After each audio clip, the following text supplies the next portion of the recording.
그럼 만약에 도로에 신호등이 없고 차선이 없다면은 어떻게 될까요?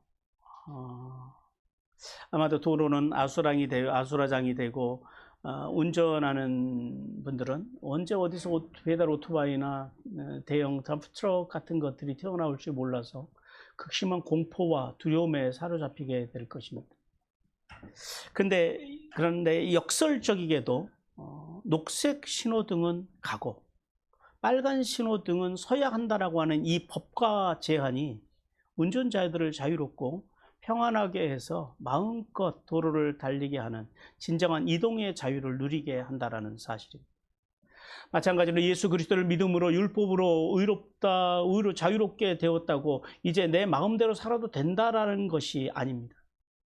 하나님의 율법은 비록 우리를 정죄하는 역할을 하기는 하지만은 죄로부터 완전한 울타리가 되어서 죄가 무엇인지를 알게 하고 또 우리에게 참된 자유를 주시는 그리스도께로 인도하는 역할을 합니다. 따라서 성도는 율법이 구원에 대해서는 무능하지만 우리에게 죄를 깨닫게 해서 그리스도의 은혜로 인도하는 귀한 법이라는 사실을 우리가 깨달아야 합니다. 자, 이 로마서를 우리가 구속사적으로 이제 전체적으로 개관을 해 보면은 1장에서 4장까지는 은혜에 대한 말씀입니다. 즉 인간에게 왜 이신칭의의 은혜가 필요하냐라는 거예요. 왜 인간에게 이신칭의의 은혜가 필요하다고요? 이방인의 죄와 이방인의 어떤 죄요? 비도덕적이고 비윤리적인 죄들, 불법과 부정의 죄들, 그 다음에 유대인들의 죄는요, 함부로 판단하는 죄. 한마디로 말하면 인간은 죄 때문에 이신칭의의 은혜가 필요하다라는 거예요. 그래서 1장에서 4장까지는 전체적으로 은혜에 대해서 말씀하고요. 그리고 5장은요, 이신칭의의 은혜로 구원받은 성도들이 생명 안에서 왕노릇함에 대해서, 그러니까 구원받은 성도가 어떻게 살아야 되는지에 대해서 말씀합니다. 생명 안에서 왕노릇하는 삶을 살아가라라고 말씀을 해요. 그리고 이제 앞선 6장 1절에서부터 5절까지는요. 그리스도와의 연합을 통해서 법적으로 그리스도와 동일시되는, 이게 첫 번째 동일시죠.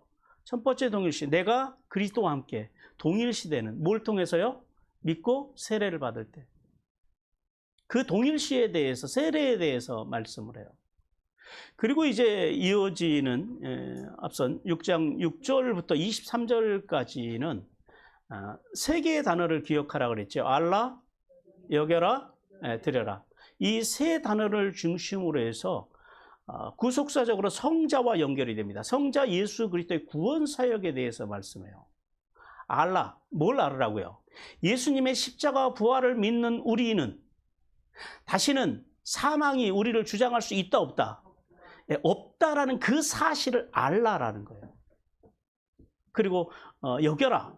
즉 그리스도께서 십자가에서 단번에 영원히 온전하게 죽어주심으로 우리가 죄에 대해서 죽고 하나님에 대해서 살아있는 자로 어떻게 하라고요? 여기라는 거예요. 여기라는 말이 간주하다, 생각하다라는 말이에요. 그렇게 생각하고 살아가라라는 거예요. 그리고 드려라. 십자가의 은혜를 받고 구원받고 성화의 삶을 살아가는 성도로서 우리의 몸을 뭐의 무기로? 불의의 무기로 내어주지 말고 어떤 무기로요? 의의 무기로 누구에게? 하나님께 드리라고 말씀합니다. 그래서 알라, 여겨라, 드리라를 통해서 예수 그리스도의 구원 사역에 대해서, 그러니까 그리스도 안에서 살아가는 성도들의 구원의 확실성에 대해서 말씀을 해요.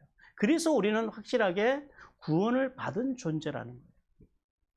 그리고 오늘 이제 여기 7장은 구속사적으로는 성부와 연결이 됩니다. 즉 율법과 그리고 세상과 자아와 이 직면을 통하여서 우리가 뭘 깨달아요? 거기서 나는 율법으로 살 수 없는 존재구나. 세상에 나가서 법을 다 지키면서 살아갈 수 없는 존재구나.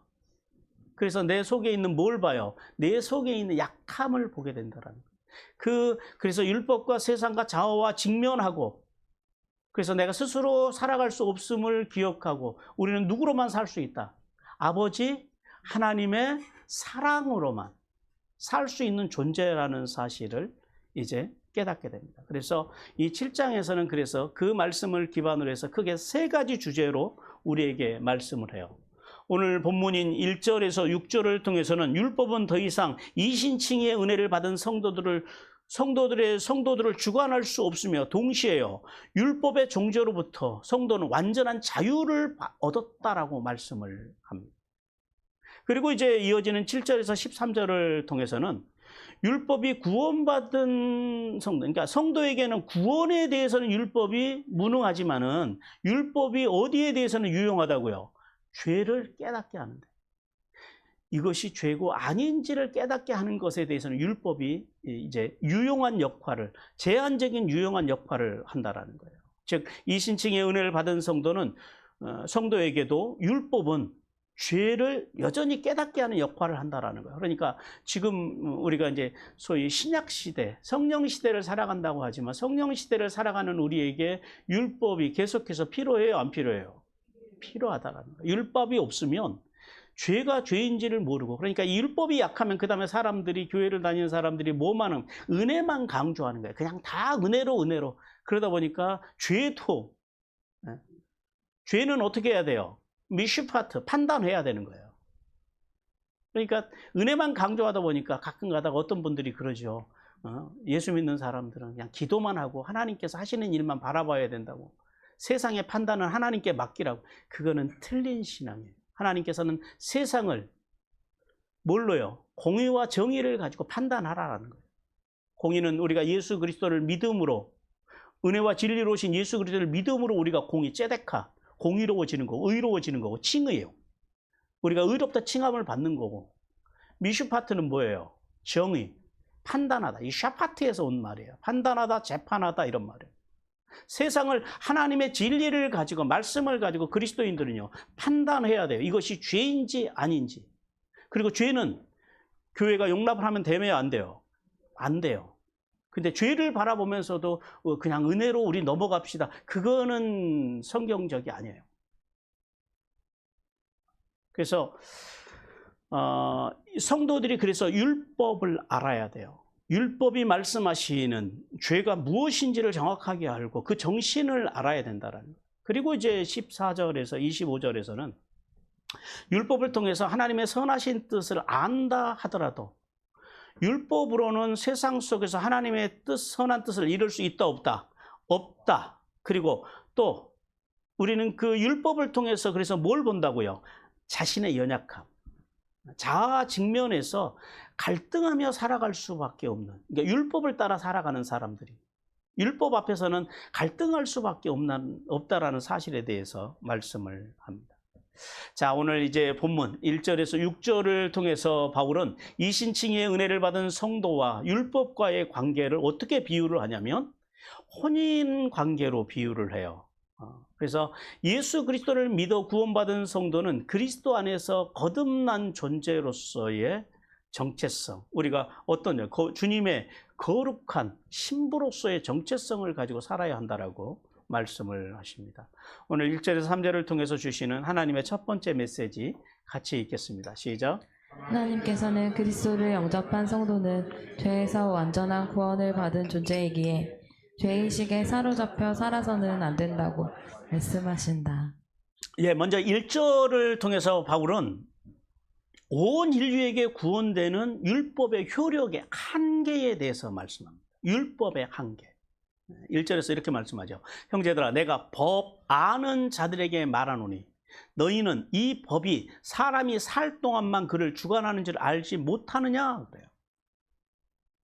그래요. 원문, 헬라 원문 성경을 보면은 이 성경이 어떻게, 이 말씀이 어떻게 시작을 하냐면 형제들아, 너희는 알지 못하느냐 이렇게 시작을 해요. 우리 지금 그 개역개정 성경에서는 형제들아, 그리고 중간에 가면 너희는, 끝에 가면 알지 못하는 이렇게 돼 있잖아요. 근데 원문은 안 그래요. 요 세 단어가 맨 앞에 있어요.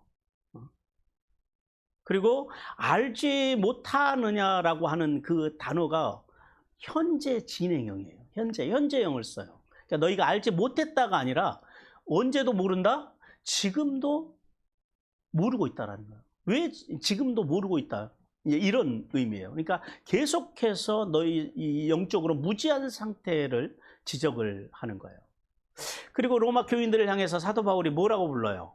형제들아 라고 부르죠. 형제들아. 이게 그 헬라어로는 아델포스인데 이게 어떤 의미냐면 같은 자궁에서 태어난 자라고 하는 그런 의미예요. 그런데 이 단어가 그 당시에 그리고 또 성경에서 굉장히 폭넓게 사용이 돼요. 그냥 단순히 친형제만 일컫는 것이 아니라 같은 동족, 히브리인 동족 있잖아요.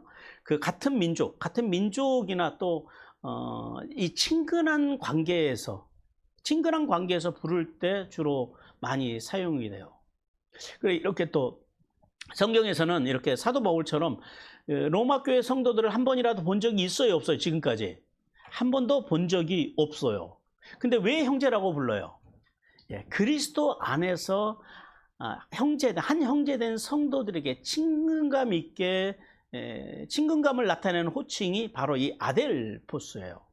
그래서 지금 이 아주 굉장히 친근함으로 한 번도 본 적이 없는 로마 교인들을 향해서 그렇게 부르면서 뭐라고 말씀하시냐면 법을 아는 자들에게 이렇게 말씀해요. 여기서 이제 법을 안다라고 하는 것은 뭐냐면 단순히 모세의 율법만을 아는 것은 아니에요. 그러니까 모세의 율법을 비롯해서 그 다음에 로마에 사니까 사람들이 뭐라 그래요? 로마의 시민법을 알겠죠. 율법만 아는 것이 아니라 로마의 시민법, 그러니까 세상의 모든 세속적인 법까지를 가리키는 말씀이에요. 즉 바울은 율법을 잘 알고 있는 유대인뿐만 아니라 로마 시민들도 잘 알고 있는 그 시민법, 그 시민법을 예를 들어서 율법이나 세속적인 법이 사람이 살아있는 동안에만 효력을 미친다라는 사실을 너희가 알지 못하느냐라고 물어요. 근데 이 사람들이 근데 지금 이 법을 아는 사람이라고 모르는 사람이라고 몰라서 알지 못하느냐고 묻는 것이 아니라 이 속에는 뭐가 있어요? 아는데도 물어보는 거예요. 쉽게 말하면. 왜 그러냐면 이 질문 속에는 사도 바울의 두 가지 안타까움이 담겨 있어요. 로마 교회 성도들을 향한. 하나는 뭐냐면 로마 교회 성도들의 영적인 무지. 자, 로마 교회 성도는 누가 개척했다고요? 몰라요, 누가 개척했는지를. 성도들이 모여서 자기들끼리 자발적으로 세워진 교회가 로마 교회예요. 이제 그러다 보니까 이제 우리가 이신칭의에 관한 두 책이 있죠. 하나는 갈라디아서가 있고 이 로마서가 있잖아요. 그런데 갈라디아 교인들은 이신칭의에 대한 말씀을 듣긴 하지만 그 사람들은 그 이신칭의 복음을 정확하게 알고 있다고요, 모르고 있다고요? 정확하게 알고 있다고. 왜 그래요? 사도 바울이 개척한 교회예요. 근데 이 로마 교회는 이런 상대적인 신앙을 모른다라는 게 아니라 상대적으로 복음에 대해서 약하다라는 거예요. 약화하다라는 거예요. 그래서 그런 영적인 무지에 대한 안타까움이 있어요. 아직도 복음에 대한. 그래서 바울은 로마 교회 성도들을 그리스도 안에서 친근한 형제라고 부르는 만큼이나 그들의 이러한 영적인 무지에 대한 안타까움이 이 아델포스라고 하는 형제들아라고 하는 그 부름 속에 담겨 있고요. 그리고 또 하나는 그런데 그 영적인 무지가 어떻게 되고 있다고요? 앞에서 말씀드린 대로 과거에만 영적으로 무지했다고요? 아니면 지금도 영적으로도 무지하다고요? 진행형. 지금도 영적으로 무지하다라는 거예요. 그래서 알지 못하느냐라고 하는 그 단어를 현재형인 아그노 에이테라고 하는 단어를 써요. 그래서 이 단어를 통해서 그들의 무지함이 계속되고 있음에 대한 안타까움이 있다. 목회를 하면서 성도들을 바라볼 때 제일 안타까움이 사실 이거예요. 목회자들은. 성도들이 교회는 열심히 다니는데 하나님의 말씀에 대한 무지함. 말씀을 몰라서 죄가 죄인지를 모르고 잘못된 신앙생활을 하면서도 그게 신앙인 줄 알고 살아가는 것들을 보면 이런 사도 바울과 같은 안타까움이 있다라는 거예요. 그러니까 지금 사도 바울의 안타까움은 일종의 그런 안타까움이에요. 그런데 중요한 게 있어요. 이런 사도 바울의 안타까움을 통한 너희가 알지 못하느냐, 지금도 너희가 그런 영적 무지 속에서 알지 못하느냐라고 하는 지금 이 물음은 단순히 책망성 물음은 아니에요. 책망하기 위해서 물음이 아니라 지금서부터 어떻게 하겠다고요? 그들의 연약함을 알고 그들의 영적 무지를 알고 지금부터 시작될 새로운 말씀을 통해서 그러니까 즉 뭐예요? 율법이 사람이 살아있는 동안에만 효력을 발휘한다라고 하는, 효력이 있다라고 하는 이 깨달음을 어떻게 하겠다고요? 지금서부터 그 깨달음에 대해서 자세히 설명을 해주겠다라는 거예요. 그것을 일깨워 주기를 목적으로 지금 이 말씀을 하고 있다라는 거예요. 그래서 사도 바울이 본절을 형제들아 너희가 알지 못하느냐라고 그렇게 질문을 던지고 있다라는 거예요. 그러니까 이 질문은 다시요, 책망하기 위한 질문이 아니라 뭐라고요? 모르고 있는 것에 대한 안타까움을 가지고 이제부터 정확하게 이 진리를 지금서부터 말씀하겠다라는 거예요. 자, 성도 여러분, 이 1절 말씀을 통해서 하나님께서는 오늘 우리에게 이렇게 교훈하십니다. 주님의 교훈의 말씀 같이 듣겠습니다. 시작.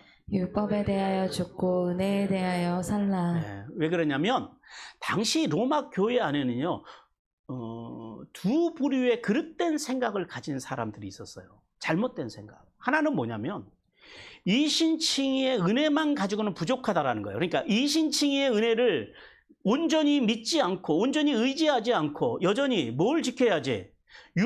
모세의 율법을 지켜야지 구원에 이를 수 있다고 주장하는 이 율법주의에 빠진 사람들이 여전히 있다라는 거예요. 근데 이 사람들이 출신이 대체로 어디일까요?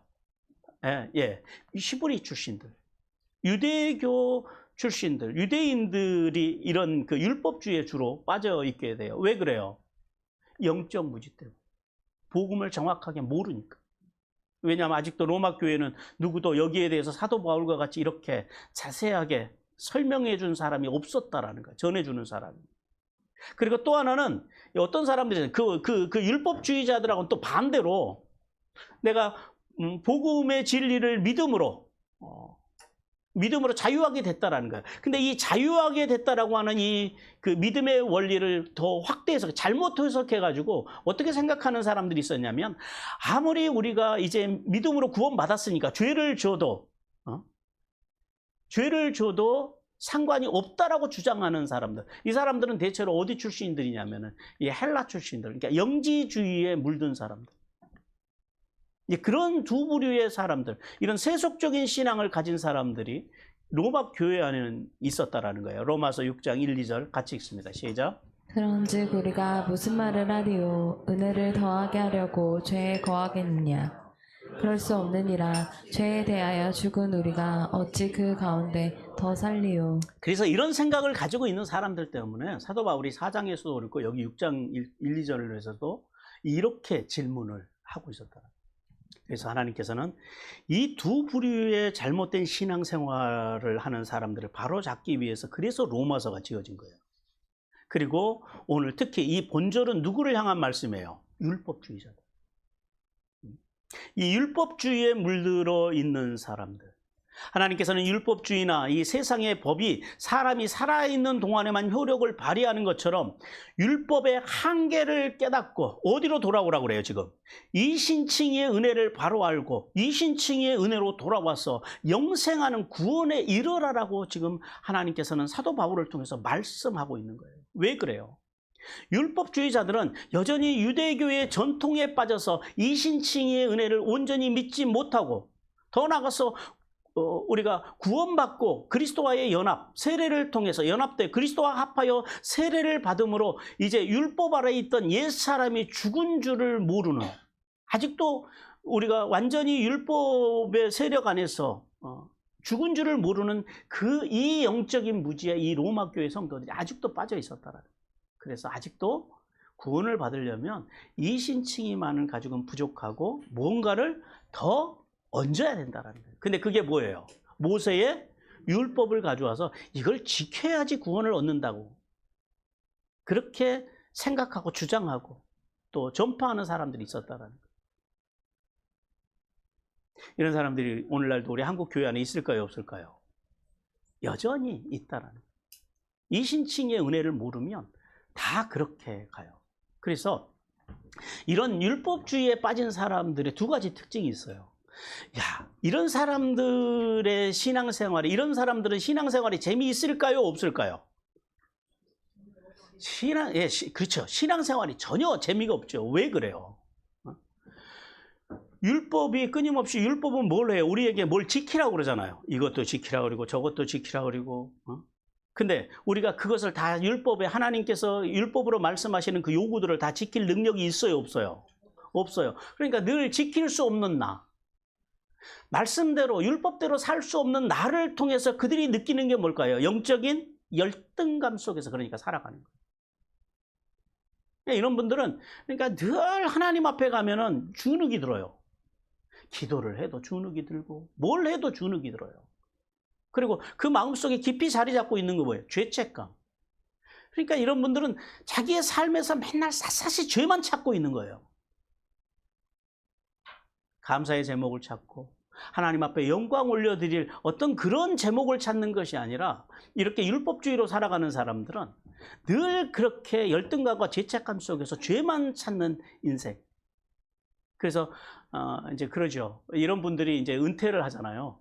그래서 이제 교회 일을 할 수 없게 되잖아요. 그럼 이렇게 이야기를 해요. 이렇게 이야기하는 분들을 목회를 하면서 정말 많이 만나봤어요.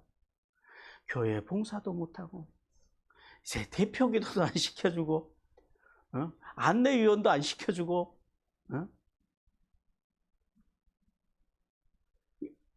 그래서 나는 아무것도 하나님 앞에 할 게 없다라는 거예요. 그래서 나는 신앙이 이렇게 내가 신앙생활을 해가지고 천국을 갈런지 모르겠다라는 거예요. 뭘 모르는 거예요? 믿음으로 천국 가는 거를 여전히 모르고 있다라는 거예요. 이 율법주의로 살아가는 사람들의 결말이에요. 우리 갈라디아서 3장 10절 같이 읽겠습니다. 시작. 무릇 율법 행위에 속한 자들은 저주 아래에 있나니 기록된 바 누구든지 율법책에 기록된 대로 모든 일을 항상 행하지 아니하는 자는 저주 아래에 있는 자라 하였음이라. 그러니까 늘 율법을 못 행하니까, 말씀대로 못 사니까 늘 자기가 저주받은 인생이라고 생각하고 살아가는. 그리고 또 하나는, 이분들이 신앙생활을 가볍게 할까요? 그러니까 이제 그 다음에는 무겁게 할까요? 그렇죠. 신앙생활이 늘 무거워요. 신앙생활이 재미도 없을 뿐만 아니라 재미도 없으니까 무겁죠. 교회 나오는 것도 무겁고 성경 공부도 뭔 말인지 못 알아듣고. 왜요? 늘 자기 행위 중심의 신앙생활을 가지고 있기 때문에 이런 분들이 대체로 말씀 순종 신앙에는 관심이 없어요. 그 신앙의 형태가 그럼 어디로 가요? 그러니까 뭐죠? 기복신앙. 그러니까 다른 말로 정성신앙으로 간다는. 그러니까 마치 우상을 섬기듯이, 바알을 섬기듯이 신앙생활을 하게 된다. 그러니까 신앙생활이 늘 무거운 짐이에요. 왜 그러냐면 율법이 요구하는 그 의를 이룰 수 없기 때문에, 기본적으로 마음속에 뭐가 있다고요? 죄책감이 사로잡고 있기 때문에 늘 마귀가 그 죄책감을 이용해서 그 사람을 어떻게 할까요? 끊임없이 정죄 속에 빠뜨린다라는. 그러니까 늘 얼굴이 행복하지가 않아요. 교회를 다녀도 자유함이 없어요. 여러분, 구원이 무슨 뜻이라고요? 야샤우, 넓다, 사방으로 열리다. 구원받은 성도는요, 진리가 너희에게만, 진리가 너희를 어떻게 한다고요? 이게 없다라는 거예요. 자유함이 없다라는 거예요. 왜요? 늘 죄책감 때문에 죄만 생각하고 살아가기 때문에 그래요.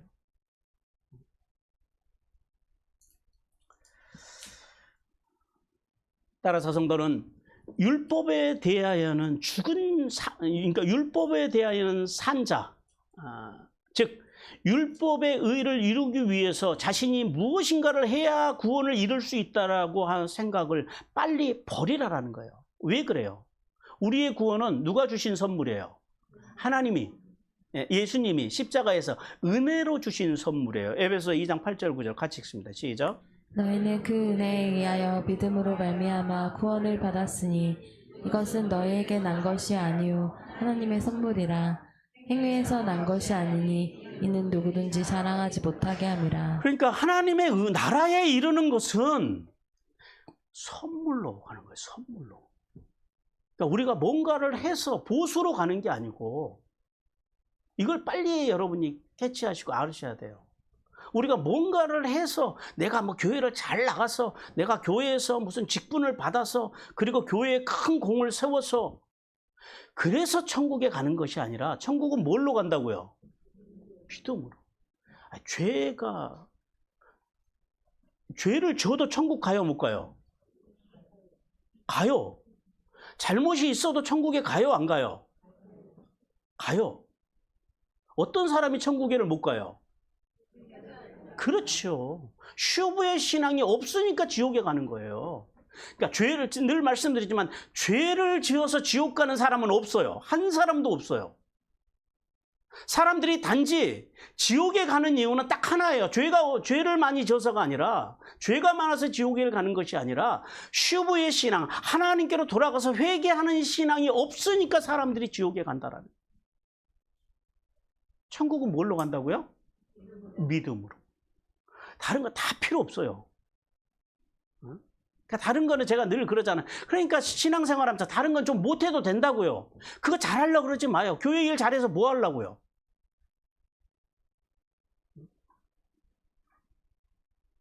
교회 봉사 열심히 해서 뭐에 써먹으려고요? 여러분이 열심히 헌금하고 여러분이 열심히 교회 생활하고 봉사 열심히 하면은 좋아하는 사람은 목사는 좋아해요. 근데 하나님은 그거보다 뭘 원하신다고요? 믿음을 원하신다. 하나님은. 그렇다고 해서 또 교회 일을 안 하고 또 그럼 헌금도 안 해도 되네. 또 이렇게 접근하시면 안 돼요. 그러니까 하나님의 나라를 진정으로 우리를 하나님의 나라로 이끄는 것은 믿음이지 그런 행위적인 요소가 아니다라는 거예요. 그러므로 성도는 그리스도의 죽으심과 합하여 죄에 대하여 죽은 자가 되어서 율법의 지배에서 벗어났음을 깨닫고, 벗어났어요. 끝났어요. 그리고 율법에 대해서 죽고 이 신칭의 은혜로 산 자임을 확신함으로, 그래서 기쁨과 감사와 그리고 마음속에 넘치는 풍성한 그런 신앙생활을 하기를 주님께서 원하십니다. 그리고 이제 2절과 3절을 통해서 바울이 남편이 있는 여인의 비유를 통해서 율법의 효력에 대해서 이제 좀 더 자세하게 말씀을 하세요. 먼저 2절에서 바울은 결혼 관계를 통해서 법적으로 남편에게 매여 있던 여인이 남편의 죽음을 통하여 그 법에서 해방되는 원리에 대해서 말씀합니다. 우리 개역 개정 성경에서는 번역하지 않았지만 2절 성경은 그렇게 시작해요. 이 원문에서는 2절이 가르라고 하는 단어로 시작합니다. 이 가르가 무슨 뜻이에요? 많이 들어봐서 이제 익숙하지요. 왜냐하면 이런 말이에요. 왜냐하면이라고 하는 그 이제 가르로 사용을 하냐면은 앞에 1절에서 뭐라고 말씀했었어요? 율법이 법이라고 하는 것이 사람이 살 동안에만 그를 주관한다라는 거예요. 그 이유에 대해서 이제 2절, 3절에서 비유를 가지고, 어떤 비유요? 혼인관계, 결혼관계의 비유를 가지고 지금서부터 이제 이 말씀을 계속해서 이어가겠다라는 거예요. 그래서 본절은 가로로 시작합니다. 그래서 왜냐하면 어떻게 시작해요? 남편이 있는 여인이 그 남편 생전에 법으로는 그에게 매인 바 되나 만일 그 남편이 죽으면 남편의 법에서 벗어나느니라 그래요. 남편이 있는이라고 하는 말씀이 그냥 결혼한 여자, 남편이 있느냐 이런 의미가 아니에요, 여러분들. 이게 헬라어로는 히판드로스라고 그래요. 정확하게 직역을 하면 남편의 권세 아래에 있는, 그러니까 완전히 남편에게 종속된 뭐 이런 의미를 가지고 있어요. 왜 그러냐면 당시 사회, 특별히 유대 사회에서는 결혼한 여자는 남편의 재산의 일부로 여겨졌어요. 그래서 이 남편과 아내와의 관계가 지금은요 이렇게 동등한 관계잖아요. 근데 그 시대에는 남편과 아내와의 관계는 주종의 관계예요. 남편은 주인이 되고 여자들은 종이 됐다라는 거예요. 그래서 지금 이게 남편이 있다라고 하는 말이 그 남편에게 종속된 이런 말씀이에요. 그 시대가 그랬다라는 거예요. 그래서 법적으로는 종과 다름없이 남편에게 매여서 살았다라는 거예요. 남편 생전에는 법으로 그에게 메인바 되나니, 여기서 메인바 되었다라고 하는 말씀이 헬라어로는 데데타이라고 그래요. 직역하면 그가 묶여져 왔다라는 거. 언제부터 묶여져 왔어요? 과거로부터. 결혼하면서부터 계속해서 여자는 남편에게 종과 같은 상태로 묶여져 왔다라는 거예요. 즉 결혼을 통해서 남자는 여자를 자신의 법적 소유물로 만들었다라고 하는 그런 말씀이에요. 그러나 그 다음이 이제 중요해요. 남편이 죽으면 어떻게 된다고? 그 법의 효력이 상실되고 여자는 남편의 법으로부터 어떻게 된다고요? 벗어났다라는 거예요. 근데 여기서 벗어났다라고 번역을 했습니다만은 이게 원래 원문으로는 폐하다, 무효화되다라는 거예요. 그러니까 남편의 법에서 이렇게 옆으로 벗어났다라는 의미 아니라 원천적으로 이 법이 어떻게 됐다고요? 완전히 폐해졌다, 없어졌다, 무효로 끝나버렸다라는 거예요. 사라졌다라는 이런 의미예요. 그러니까 벗어났느니라라는 그 번역보다 무효가 되었다 이렇게 번역하는 게 훨씬 원문에 가까워요. 그래서 결혼한 여인이 남편 생전에는 법적으로는 남편의 종과 같이 남편에게 구속되어서 살게 되지만은요, 남편이 죽게 되면 어떻게 됐다고요? 완전히 남편과의 계약이 법이 무효화되고 완전히 자유롭게 되어서 자신을 묶고 있던 남편의 법 안에서 어떻게 됐다고요? 완전히 해방되었다라고 하는 그런 말씀이에요. 그래서 바울은 이 2절에서 결혼한 여자가 남편이 죽은 후에 법적으로 해방을 누리는 것처럼 이신칭의의 은혜를 받고 그리스도와 연합돼서 율법에 대하여 죽은 성도는 구원받기 이전에 우리를 얽어매고 있던 율법의 그 법적인 구속으로부터 어떻게 됐다고요? 완전히 그 법에서 해방되었다는 거예요. 그 법 자체가 무효화가 됐다는 거예요. 그러니까 더 이상 율법의 정죄에 빠질 필요가 있다 없다. 예, 그 말씀을 하는 거예요. 그리고 이제 3절에서 바울은 결혼한 여인이 남편의 살아생전에 다른 남자에게 그래서 시집가면 다른 남자에게 가면 음녀가 되지만은 남편이 죽어서 남편의 법이 무효화된 후에 다른 남자에게로 시집갈지라도 음녀가 된다 안 된다? 안 된다고 말씀하세요. 그러므로 만일 그 남편 생전에 다른 남자에게 가면 음녀라. 그러나 만일 남편이 죽으면 그 법에서 자유롭게 되나니 다른 남자에게 갈지라도 음녀가 되지 아니하느니라 그래요. 여기서 음녀라고 하는 단어는 헬라어로 모이칼리스라고 그러는데요. 이 말 그대로 간음하는 여인, 창녀를 의미하는 단어예요. 그런데 이 여성들의 법이 고대 시대에는 굉장히 중요했던가 봐요. 왜냐하면 아까 그 신호등의 비유처럼 가정을 지키기 위해서 이 법이 중요했던가 봐요. 그래서 그 고대에 인류가 지금 이렇게 성문화된 기록된 법 중에서 제일 오래된 법이 주전 2000년 전에 그 기록된 것으로 보이는 그 메소포타미아에서 제정된 세계에서 가장 오래된 성문법인데요. 리피트 유슈타르 법이 있어요. 법전이 있어요. 이게 이제 토판으로 발견이 된 건데 거기에 이 법이 나와요. 이 여성들에 대한 이런 유의 법이 뿐만 아니라 1750년경 주전 1750년경에 제정된 것으로 보이는 이 바벨론의 함무라비 법전에도 이게 또 여성들에 대한 이런 그 법이 나와요. 또 뿐만 아니라 그 주전 1450년에서 1250년경에 제정된 것으로 보이는 아수르의 법률에도 이 결혼한 여성들에 대한 이 법이 이 처벌 규정이 나와요. 그러니까 고대 사람들이 왜 이런 법을 만들었을까요? 특히 이 여성들에 대한 법을. 물론 뭐 남성 상위 시대니까 그런 것도 있겠지만은 기본적으로 뭘 지키기 위한 법이에요? 가정을 지키기 위해서 이런 법들을 굉장히 중요하게 고대에서 생각했다라는 거예요. 성경에도 마찬가지입니다. 성경에도 결혼한 여인이나 약혼 중에 있는 여인에 대해서 성경에서도 이렇게 말씀해요. 신명기 22장 22절에서 24절 같이 읽습니다. 시작. 어떤 남자가 일부녀와 동침한 것이 드러나거든 그 동침한 남자와 그 여자를 둘 다 죽여 이스라엘 중에 약을 제할지니라. 처녀인 여자가 남자와 약혼한 후에 어떤 남자가 그를 성읍 중에서 만나 동침하면 너희는 그들을 둘 다 성읍문으로 끌어내고 그들을 돌로 쳐 죽일 것이니 그 처녀는 성 안에 있으면서도 소리를 지르지 아니하였으므로 그 남자는 그 이웃의 아내를 욕보였음이라. 너는 이같이 하여 너희 가운데 악을 제할지니라. 예. 근데 이게 리피트 이슈타르 법전이나 그다음에 함무라비 법전이나 그다음에 아수르 법률과 이 성경이 다른 건 하나가 있어요. 뭐냐면은 대체로 그런 세속적인 법에서는 누구에게만 법이 엄격하게 적용이 되냐면 여성들에게만 엄격하게 적용이 돼요. 근데 성경에서는 뭐라 그래요? 남자나 여자나 동일하게 법이 적용되고 있다는. 자, 이러한 법들이 현대 시각으로 보면 다소 불합리해 보이기는 하지만은, 예? 그 율법 아래에 있는 유대 그 여인들은 자기 의사를 따라서 남편에게 이혼을 요구할 수도 없으며 남편에게 좀 문제가 있다 할지라도 다른 남자와의 관계를 엄격하게 성경에서는 금했어요. 하지만 이제 이 다음이 중요해요. 남편이 죽은 후에나 아니면은 남편이 원하지 않아서 이혼했는 경우 다른 남자에게 재혼을 할 수 있다 없다? 있다라는 거예요. 왜냐하면 남편 생전에 그와 맺었던 그 법이 효력이 어떻게 됐다고요? 사라졌기 때문이라는 거예요. 신명기 24장 1, 2절 같이 읽습니다. 시작.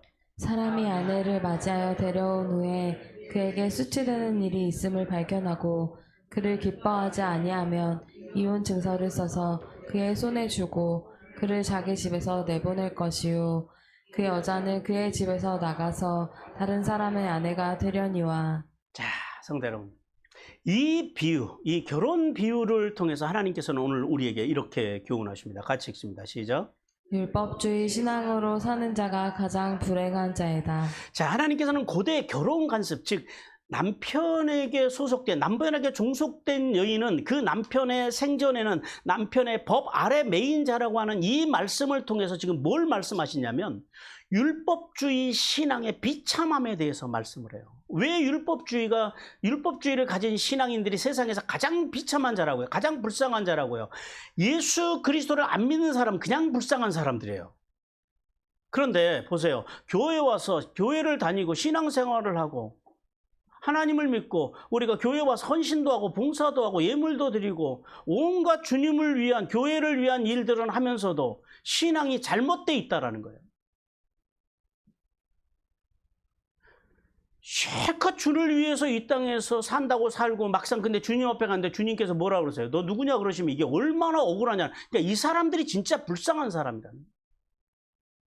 순종신앙이 아니라 정성신앙, 율법주의 신앙으로 사는 사람들이 그래서 가장 비참하다라는 거예요. 여성의 인권이 회복된 현대사회의 여성들과는 달리 고대 여성들은요, 평생 남편에게 매여서 살아야 돼요. 그래서 한 번 결혼한 여인은 남편을 떠날 수가 없어요. 그리고 종처럼 남편의 권력 안에 순응하며 살아야만 했다라는 거예요. 우리나라도 그랬잖아요. 불과 몇십 년 전만 해도 남존여비 사상이 굉장히 강했잖아요. 그래서 아들 낳지 못하면은 시어머니에게 시집살이 하고 그러면서 여성들의 인생을 어디에다 비유를 했어요? 여자 팔자는 뭐하고 같다고요? 디웅박 팔자다 그래요. 여러분 디웅박이 뭔지 아세요? 디웅박이 뭐냐면은 옛날에 남자들이 가지고 다니는 물병이에요. 물병. 그 박으로 만든 호리병 있잖아요. 근데 이게 어떤 사람들은 그거를 소중하게 여겨요. 소중하게 여기면은 그 디웅박이 안 깨지고 오래 보존이 되고 귀한 것이 되잖아요. 근데 어떤 남자들은 막 다뤄요. 그럼 어떻게 돼요? 금방 깨진다라는 거예요. 왜냐하면 이게 뭐 요즘같이 플라스틱이나 뭐 쇠로 만든 것이 아니기 때문에. 그래서 여자 팔자가 그렇다라는 거예요. 어떤 남자를 만나느냐에 따라 가지고 디웅박처럼 잘 보존되고 행복할 수도 있고 또 어떤 남자를 만나에 따라서 어떤 남자를 만나면 불행해질 수도 있다라고 하는 그런 말이에요. 그래서 하나님께서는 율법주의의 신앙을 가진 성도는 마치 그런 함부로 뒤웅박을 다루는 이 무자비한 남편을 만나서 살아가는 이 여인과 같이 불쌍한 인생을 가졌다라고 말씀합니다. 왜냐하면 율법이라고 하는 것이 기본적으로 까다로워요. 그리고 율법은 봐주는 게 없어요. 무슨 아프다고 내가 약하다고 안 봐줘요. 분명히 율법은 원칙을 가지고 우리에게 와요. 그리고 그런데 중요한 건 그거죠. 우리가 율법의 말씀대로 다 행한다라는 게 가능하다 불가능하다. 그렇죠. 이게 문제죠. 근데 불가능하다 그래서 율법은 봐주지 않는다라는 거예요. 그런데 문제는 남편이야, 사람이야 먼저 죽잖아요. 근데 이 율법은 죽지도 않아요. 율법의 그 영원성에 대해서 주님께서 이렇게 말씀하세요. 마태복음 5장 17, 18절 시작. 내가 율법이나 선지자를 폐하러 온 줄로 생각하지 말라. 폐하러 온 것이 아니요 완전하게 하려 함이라. 진실로 너희에게 이르노니 선지가 없어지기 전에는 율법의 1점 1획도 결코 없어지지 아니하고 예, 주님이 다 재림하시는 날까지는, 천지가 사라지기 전까지는요, 새하늘과 새 땅이 이루어지기 전까지는 율법이 1점 1획도 안 변한다라는 거예요. 그러니까 우리가 율법을 잘 알아야 돼요, 몰라야 돼요? 알아야죠. 그러면은 성도가 율법으로부터 자유를 얻을 방법이 있어요, 없어요? 아니, 여러분이 생각하는 그거 말고 스스로 있어요. 아까 그랬잖아. 1장 1절에서 뭐라 그랬어요? 법은 사람이 살아있는 동안에만 유효하다라는 거예요. 그렇죠. 네? 예수 그리스도의 십자가의 은혜가 없이도 율법으로부터 자유를 얻을 수 있는 방법은 있어요. 죽으면 돼요. 그럼 법이 더 이상 우리를 지배하지 못해요. 근데 문제가 있죠. 율법 아래에 있다가 죽으면 율법으로부터는 벗어나지만은 뭐에 가서 걸려요? 하나님의 의에 가서 걸린다라는 거예요. 하나님의 의에. 하나님의 그 흰 보좌, 백보좌 심판 앞에 갔을 때에 하나님의 의, 그러니까 율법은 누가 주신 법이에요? 하나님이 주신 법인데 그 율법의 의를 충족할 수 있어요, 없어요, 인간은? 그게 문제예요. 그래서 이 하나님의, 그러니까 예수 그리스도를 믿지 않고 자기 의로 죽은 사람들은 하나님의 나라를 그래서 절대 유업으로 받을 수가 없다라는 거예요. 그래서 예수님께서는 누구를 그래서 보내주신 거예요? 그래서 예수님이 오신 거예요. 그리고 앞서 6절에서 알라, 여겨라, 드리라를 통해서 이 신칭이, 즉 예수 그리스도를 믿음으로 그리스도와 연합되어서 그의 죽으심과 동일시되어 죄에 대해서, 그 동일시를 통해서 우리의 죄가 어떻게 됐다고요? 죽어요. 그럼 이제 우리 죄가 죽었으니까 율법하고 내 죄가 상관이 있어요, 없어요? 그렇죠.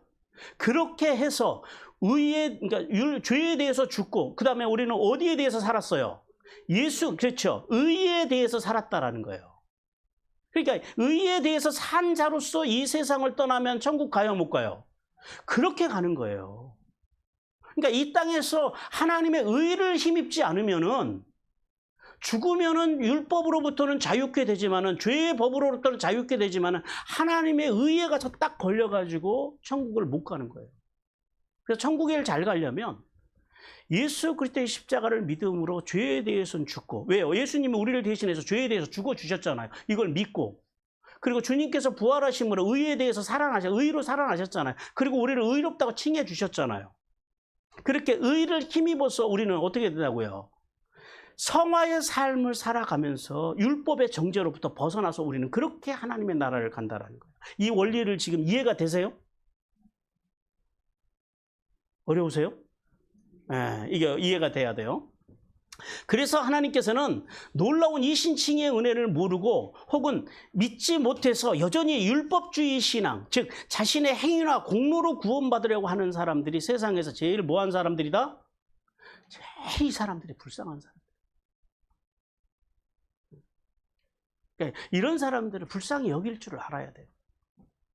그러므로 성도는 율법의 정죄가 마음속으로 밀고 들어올 때 뭐라고 우리가 외쳐야 되냐면, 나는 예수님의 십자가의 보혈의 공로를 믿음으로 이 신칭의 은혜를 받아 율법의 의무와 정죄에 대해서 이미 죽었노라라고 선언할 수 있어야 돼요. 우리는 그러니까 율법의 정죄로부터 죄에 대해서 이미 죽은 자라는 사실을 우리가 기본적으로 선포할 줄 알아야 된다는. 그리고 더 나가서 이 까다로운 옛 남편인 율법에 대해서 죽고, 이제 우리는 새 남편인 그리스도와 이제 쉽게 말하면 재원한 거룩한 신부로서 그분의 사랑의 법 안에서 믿음의 정죄를 지키며 말씀과 말씀의 정신으로 복되고 행복한 삶을 살아가기를 주님께서 원하십니다. 사랑하는 성도 여러분, 하나님께서는 우리를 위해서 예수님이 십자가에 죽어주심으로 복과 원칙만을 강조하면서 우리를 억누르던 율법에 대해서 우리가 어떻게 됐다고요? 이미 죽었음을 알라라고 말씀하십니다. 그러니까 죄는 나랑 상관이 있어요, 없어요? 그렇다고 해서 우리가 죄를 져요, 안 져요? 죄를 지침하는 죄가 나랑 상관이 없어요. 이게 놀라운, 이게 기적 아니에요? 이게 은혜 아니에요?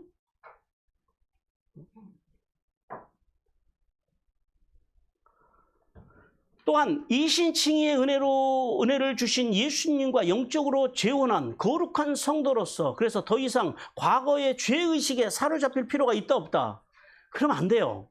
죄의식이 우리를 누르면 안 된다라는 거예요. 왜 그래요? 율법과의 관계가 어떻게 됐어요? 율법과의 결혼의 관계가 예수님이 십자가에서 나를 위해서 죽어주심으로, 십자가에서 내 죄를 대신해서 죽어주심으로 그 법이 어떻게 됐다고요? 옛 남편의 법이 무효화됐다는 거예요. 그래서 우리는 죄로부터 자유함을 얻어서 다른 거 다 필요 없고 오직 믿음으로 우리는 구원을 받는다라는 말이죠. 그러므로 이미 관계가 청산된 율법주의에 매워서 사는 인생이 가장 불행한 인생임을 우리가 늘 깨달아야 돼요. 그래서 율법에 대해서 죽고 은혜에 대해서 산 자로서 다시는 율법의 행위로 구원을 받으려고 하는 어리석고 불행한 인생을 살지 않기를 주님께서 간절히 원하십니다. 우리